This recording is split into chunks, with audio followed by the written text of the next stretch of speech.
The air is filled with the smooth melodies of jazz, a gentle background hum that blends with the whir of the espresso machine as it prepares a latte, and the occasional, delicate clinking of cups and saucers. I'm Clark, and every morning I stand behind the counter at the Daily Grind, my little coffee shop tucked away in a quiet corner of Birchwood Ridge. Sunlight filters lazily through the front windows, dancing across the exposed brick walls and wooden tables. Fresh green plants, carefully tended, sit in every corner, adding a touch of vibrancy to the rustic decor. The air is rich with the scent of freshly ground beans, a blend I personally created. A little bit of Sumatran earthiness balanced with a bright Ethiopian citrus. This is my sanctuary, my dream brewed into reality. One latte, one pastry, one friendly conversation at a time. I pour my heart and soul, and every last penny I had, into making this place a welcoming haven for the neighborhood. But peace never lasts long around here, especially not lately. The morning was just beginning. Mrs. Henderson was at her usual corner table, lost in a book, a half-empty cappuccino steaming beside her. A young couple shared a croissant and whispered sweet nothings. Even old Mr. Abernathy, usually grumpy as a badger, was tapping his foot to the jazz and enjoying a double espresso. Everything felt right. Then I heard it, the tires of a car screeching as it pulled up to the curb with unnecessary force.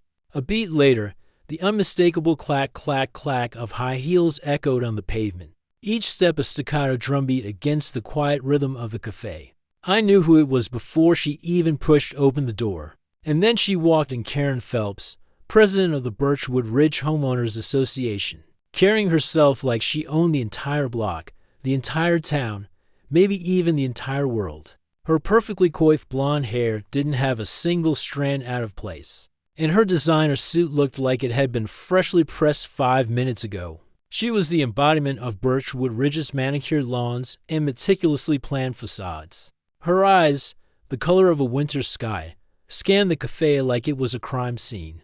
She wrinkled her nose ever so slightly, as if even the aroma of my carefully roasted beans was somehow offensive. "This place," she said, her tone icy enough to freeze a cappuccino solid, "is a nuisance. An eyesore, and frankly, it's dragging down property values.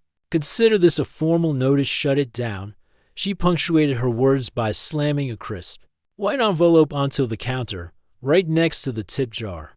I didn't say a word at first, just stood there, my hand still wrapped around a warm ceramic mug.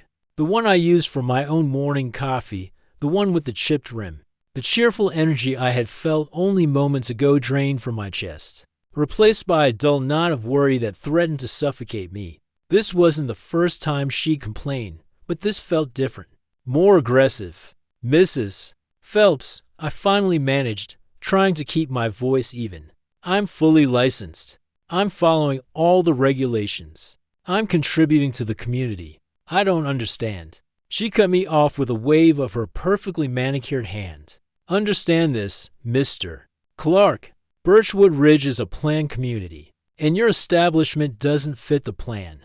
We want upscale boutiques and organic juice bars, not this." She gestured dismissively around the cafe, her lip curling slightly. "This is quaint. We need to attract a certain type of buyer, and this simply isn't helping." She turned on her heel, her heels clicking sharply again as she headed back towards the door. Before she reached it, she paused, turning back to deliver one last, chilling remark. "I suggest you start packing, Mr. Clark. Because whether you like it or not, the Daily Grind's expiration date has already come." The car door slammed shut with a solid thud, breaking the already fragile peace, and I let out a soft sigh as I watched her sleek, black SUV disappear down the street. The smell of roasted coffee lingered, but the warmth in the room felt distant now. Mrs. Henderson lowered her book, a look of concern etched on her face. The young couple had stopped whispering and were staring at me with wide eyes. Mr. Abernathy just shook his head and grumbled something under his breath. I couldn't help but wonder, would I be able to protect the one thing I built with my whole heart? Would I lose everything? Would this woman, with her power and her prejudice, really shut me down? My hand tightened around the chipped mug. I didn't know the answers, But one thing was certain, I wouldn't go down without a fight. The only sound in my small back office was the soft rustle of paper as I unfolded the letter. A stark white rectangle holding so much threat. Moments later, the silence was broken by the gentle ping of my phone. Another email reminder about bills I needed to pay. The stack seemed to grow taller every day, each one a tangible representation of the pressure closing in on me. I opened the letter with trembling hands. It was official, a notice from the HOA, demanding that I shut down my coffee shop within 7 days. The words seemed to blur on the page, but the stark reality hit me like a punch to the gut. 7 days. That was all they were giving me. They were serious. They really wanted to shut me down. I paced the cramped space of my office, the worn wooden floorboards creaking under my feet. The walls felt like they were closing in, mirroring the feeling in my chest. I needed to understand the legal grounds for this, or lack thereof. Grabbing my phone, I dialed City Hall. After what felt like an eternity on hold, I finally spoke to a clerk who patiently confirmed that my business license was valid and in good standing. As long as you're following local ordinances, Mr. Clark, you're perfectly within your rights to operate, she assured me. The news brought a momentary respite, but it didn't dispel the lingering feeling that this was more than just a legal issue. The phone rang again, jarring me from my thoughts. It was Sarah, my lawyer, her voice calm and professional, a stark contrast to the turmoil raging inside me. Clark, I got your message. I'll look into this. It sounds like harassment, plain and simple. Don't worry, we'll figure out a strategy. Although I appreciated her assurances, I knew something felt off. I spent the afternoon hunched over my computer, the rhythmic clacking of the keyboard the only sound besides the occasional ring of the shop's bell. I drafted a formal response to the HOA, politely but firmly stating that I was operating within my legal rights and had no intention of closing. I quoted relevant ordinances and emphasized my commitment to the community. It felt like a small act of defiance, but a necessary one. I printed the letter, folded it neatly, and sealed it in an envelope, the weight of its contents a tangible reminder of the battle ahead. As evening approached, I noticed a hushed murmur outside the window. Several of my neighbors were gathered, their faces etched with concern. They seemed to be whispering amongst themselves, casting furtive glances at the café. The anxiety inside me intensified. Were they plotting against me? Had Karen Phelps already turned the neighborhood against me? Then, a hesitant knock on the back door. It was Jeffrey, from across the street. He was a quiet man, usually keeping to himself, but I had always found him to be kind. Clark, he said, his voice low, I just wanted to let you know we're with you. Most of us are, anyway. We like having the daily grind here. He hesitated, glancing round nervously as if afraid of being overheard. But be careful. There's something weird going on with the HOA. I can't put my finger on it, but just keep your eyes open. He wrung his hands, his brow furrowed with worry. Some of us have been getting pressure. Little notes left on our doors, that sort of thing. His words amplified the unease I already felt. It wasn't just about zoning or property values, was it? It was something more, something darker, and Jeffrey's vague warning only deepened the mystery. Later that night, after closing, I stood in the quiet darkness of the café, the only light coming from the street lamps filtering through the front windows. The lingering aroma of coffee, usually comforting, now felt tainted with anxiety. The soft electronic click as the new security camera system activated filled the silence. I'd spent the evening installing them, positioning each one carefully to cover every angle, every blind spot. I couldn't shake the feeling of being watched, of being targeted. I had never felt more vulnerable. Whatever they were planning next, I'd be ready, or at least, I would try to be. I exhaled, a deep breath of quiet resolve. This fight, it was only just beginning, and I had a sinking feeling it was going to get a lot harder before it got easier. The night was quiet, almost unnervingly so, inside the daily grind.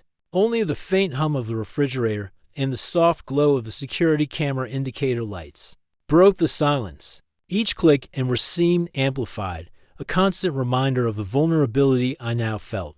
Then, the sound shattered the stillness, a blaring alarm, deafening and insistent, screeching like a wounded animal. Simultaneously, the unmistakable sound of shattering glass ripped through the night, a sickening symphony of destruction. Night had fallen when it happened. My Café sanctuary was under attack. I had been in my apartment above the shop, trying to get some sleep, but the tension had kept me tossing and turning for hours. The alarm tore through my exhausted mind, jolting me into a panicked alertness.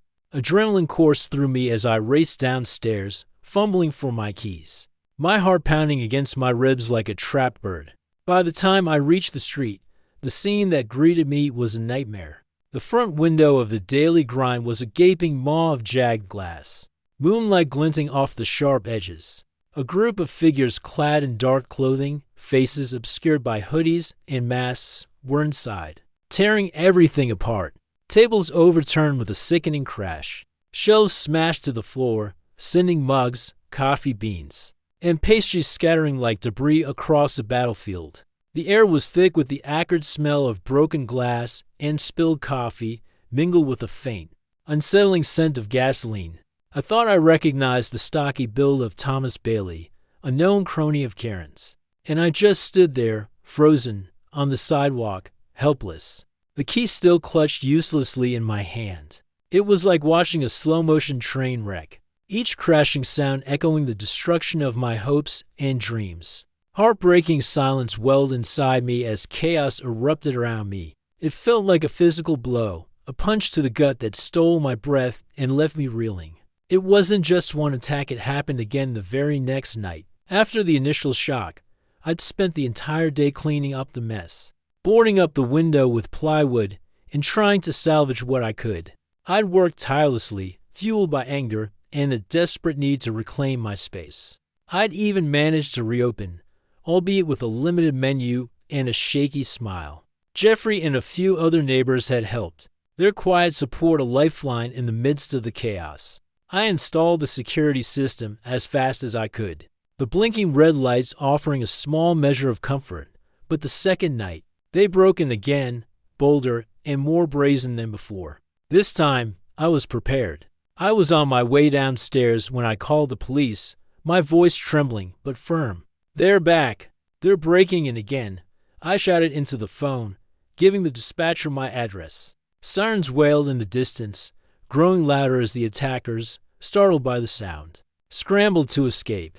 That's when Officer Thompson arrived, his face grim as he surveyed the damage. He was a young officer, but there was a weariness in his eyes that belied his age. "Not again, Mr.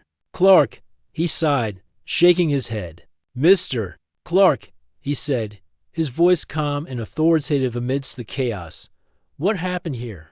I explained everything, showing him the video footage from the security cameras, pointing out the figures I thought I recognized from the Hoa meetings. "They were more destructive this time," I said, my voice cracking with emotion. "They almost set the place on fire." He took careful notes, his expression hardening as he listened to my story. "We'll investigate this thoroughly, Mr.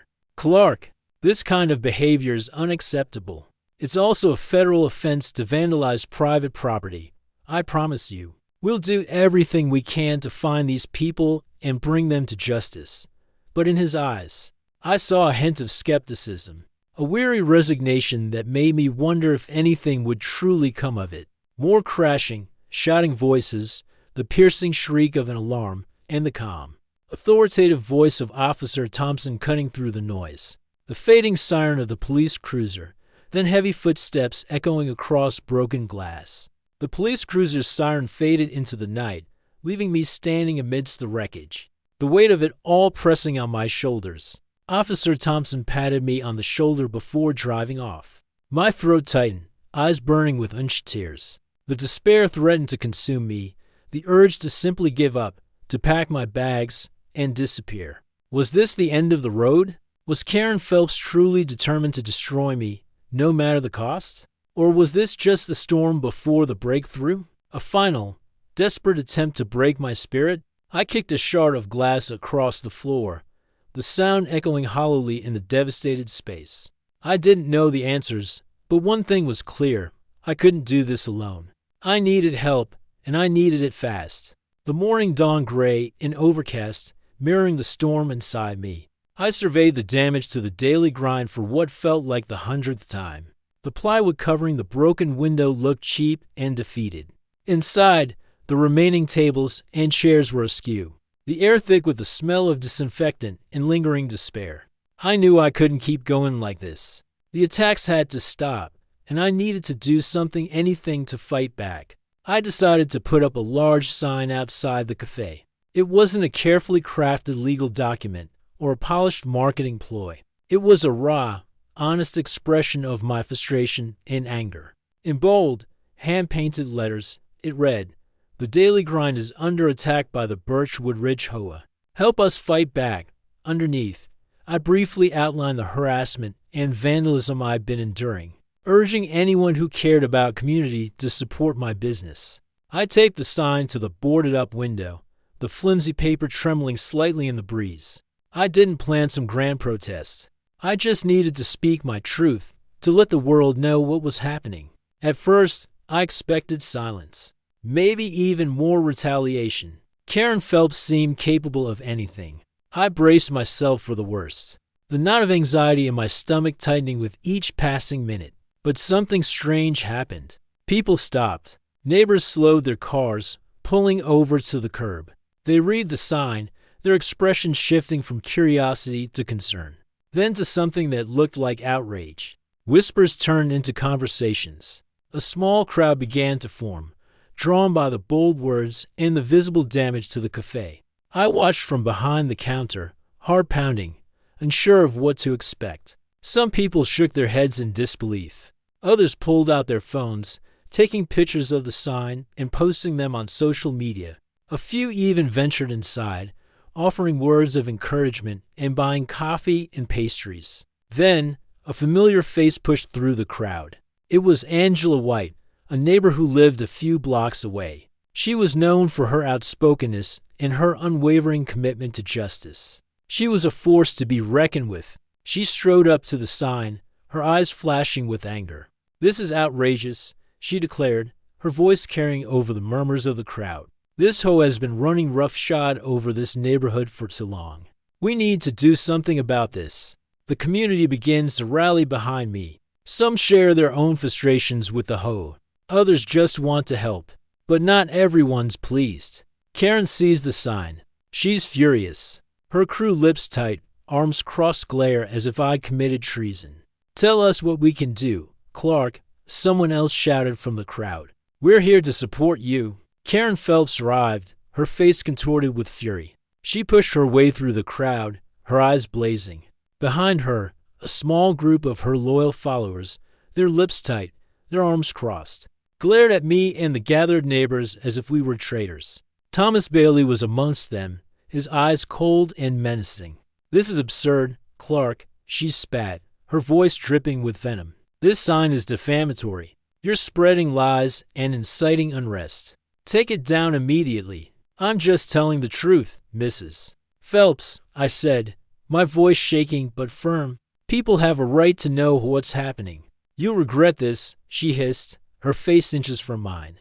"You haven't seen the last of us, Clark. This neighborhood will hear about your lies." But Angela stepped forward, placing herself between Karen and me. "Enough, Karen," she said, her voice ringing with authority. "This is a community, not a dictatorship. We won't stand by and let you bully Clark out of business." The crowd began to applaud, their support swelling like a wave. Someone started chanting, "Clark! Clark! Clark!" Applause swelling, someone chanting, "Clark! Clark!" I looked out at the crowd, the faces that once passed by in silence, now lit with defiance and unity. People I barely knew, standing shoulder to shoulder, united against a common enemy. Neighbors, drawn together by a shared sense of outrage and a desire to protect what was right. For the first time in weeks, I felt it, a spark, a pulse of hope amidst the darkness, a reason to believe that maybe, just maybe, I could win this fight. I wasn't alone anymore. Hope had taken root, fragile but resilient, and I knew I had to nurture it, to protect it, to let it grow. I wasn't alone anymore. Hope had taken root. The community's support was a lifeline, but I knew I needed more than just good intentions. I needed evidence. I needed to expose the truth behind Karen Phelps' vendetta. I decided it was time to dig deeper, to stop reacting and start investigating.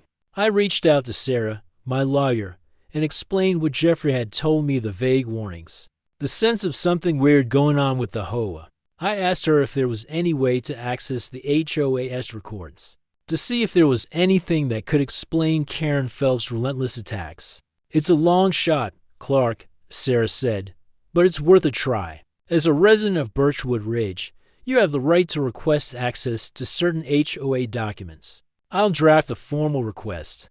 A week later, a mountain of paperwork arrived at my office. HOA meeting minutes, financial statements, contracts, a tangled web of legal jargon and bureaucratic red tape. I spent the next several days poring over the documents, my eyes burning, my head swimming with numbers and names. Jeffrey, bless his heart, even took some time off work to help me, his sharp mind quickly deciphering the complex financial statements. We worked late into the night, fueled by coffee and a growing sense of unease. The silence in the office was broken only by the rustle of paper and the occasional murmur of our voices as we pieced together the puzzle. Then, buried deep within a contract proposal, Jeffrey found it. A small, almost insignificant clause detailing a proposed partnership between the Birchwood Ridge HOA and a newly formed company called Brewtopia Enterprises. Brewtopia? I asked, frowning. What's that? Jeffrey pulled up Brewtopia's website on his laptop. The website was sleek and professional, advertising a chain of upscale coffee franchises set to open throughout the region. And their first location? A new shopping center just a few blocks away from the daily grind. It all made sense. The harassment, the bogus code violations, the smear campaign. It wasn't about property values. It was about wiping out the competition, paving the way for Brewtopia to monopolize the coffee market in Birchwood Ridge. Karen Phelps had financial ties to Brewtopia. She was being secretly paid to shut down the daily grind, eliminating the competition before it could even begin. What I found chilled me to the bone. The blood inside me was boiling, and I felt a surge of anger. I turned to Sarah. We need to go public. People need to know what's happening here. She nodded, her eyes flashing with righteous indignation. This is bigger than just your coffee shop, Clark. This is about corporate greed and corruption. I know someone who can help. Jenny Johnson, a reporter from the local news station. She's done some great investigative work in the past. A few days later, I found myself sitting across from Jenny Johnson at a small table in a diner, the murmur of conversation swirling around us. She was a seasoned reporter, her face etched with skepticism, but her eyes sharp and intelligent. I laid out all the evidence of HOA documents, the Brewtopia connection, the police reports detailing the vandalism. Jenny listened intently, asking probing questions, her pen flying across her notepad. At first, she seemed hesitant, cautious. But as I continued to speak, her expression shifted, a spark of interest igniting in her eyes. This is a compelling story, Mr. Clark, she said, leaning forward. I need to verify everything, of course. But if what you're saying is true, Sarah's calm and confident voice explaining legal strategy. Jenny Johnson, a seasoned reporter from a local news station. Curious, skeptical at first but quickly drawn in by the depth of the story. We stood outside the daily grind, lights and lenses focused on us. The whir of a camera, Jenny's voice asking questions, the soft hum of a news mic turning on. This wasn't just my fight anymore. This was a story about a small business owner standing up against a powerful corporation and a corrupt HOA. And the truth? It was finally being told. The air in the courtroom was thick with anticipation, a palpable tension that crackled in the silence. Every head turned as Judge Thompson entered, his stern face a mask of impartiality. The gavel struck sharply, silencing the murmurs, and the trial began. The day had come. Courtroom silence wrapped around me like a tight coat. I could feel the weight of every eye in the room on me, the hopes and fears of the entire community resting on my shoulders. My heart pounded in my chest as I sat at the plaintiff's table, across from the HOAS lawyer, Mr. Williams, a slick, impeccably dressed man who exuded an air of condescending confidence. Karen Phelps sat behind him, her face impassive, but I could see the flicker of anxiety in her eyes. The trial was intense.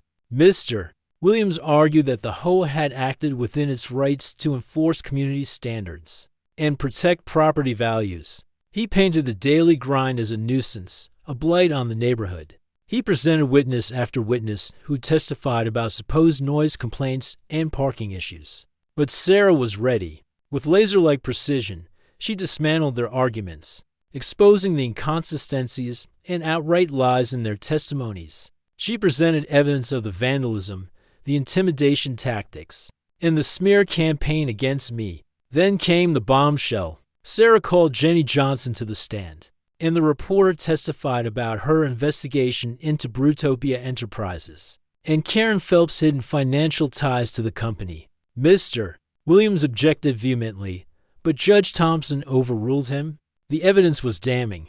The truth was out. Karen's motives were exposed for all to see, not the protection of property values, but the elimination of competition for personal gain. Karen Phelps squirmed in her seat, her carefully constructed facade crumbling under the weight of the evidence. The faces of her loyal followers, who had packed the courtroom to show their support, were now etched with doubt and embarrassment. The judge listened intently, his expression unreadable. He adjourned the trial, promising to deliver his verdict the following morning. That night, I barely slept. I tossed and turned, replaying every moment of the trial in my mind, agonizing over every question, every answer, every piece of evidence. The next morning, the courtroom was even more crowded than before. The tension was almost unbearable. Judge Thompson entered, his face solemn. He reviewed the evidence, meticulously outlining the facts of the case. Then, he delivered his verdict. Based on the evidence presented, this court finds in favor of the plaintiff, Mr. Clark. The Birchwood Ridge Hoa is hereby ordered to cease all harassment of the daily grind and to pay damages for the vandalism and lost revenue. Furthermore, this court recommends that the appropriate authorities investigate the possibility of criminal charges against Mrs. Karen Phelps for her role in this matter. A gasp swept through the courtroom, followed by a murmur of disbelief, and then, finally, a burst of quiet applause. The crowd gasped, then erupted in quiet applause. Jeffrey squeezed my shoulder, a wide grin on his face. Angela White pumped her fist in the air. Even Officer Thompson, who was in the courtroom, offered me a small, congratulatory nod. Karen Phelps stepped down from her hold position shortly after the verdict was delivered, her reputation in tatters. The new Hoa board, eager to distance themselves from her actions, reached out to me, expressing their regret for what had happened. To my surprise, the Hoa extended an olive branch. Not everyone had agreed with Karen's methods. Some just wanted peace. They proposed a meeting, a chance to discuss how we could move forward and rebuild the community. I was hesitant at first, but Sarah urged me to consider it. Sometimes, she said, the best way to win is to find common ground. So did I. I agreed to meet with the new HOA board, and to my surprise, the conversation was productive. They apologized for Karen's actions, admitting that she had acted without the board's full consent. They pledged to work with me to improve the Daily Grind's relationship with the community. Smooth jazz, the hum of a coffee grinder, cheerful conversation, and laughter. The Daily Grind was reborn not just as a cafe, but as the soul of the neighborhood, a place where stories were shared and people stood together. In the weeks and months that followed, the Daily Grind flourished. The community rallied around me, supporting my business and welcoming me as one of their own. The cafe became a hub for local events, a place where neighbors gathered to share stories, celebrate milestones, and simply enjoy each other's company. I had won, but more than that, we had healed. Birchwood Ridge had learned a valuable lesson about the importance of community, the dangers of unchecked power, and the strength that can be found in unity.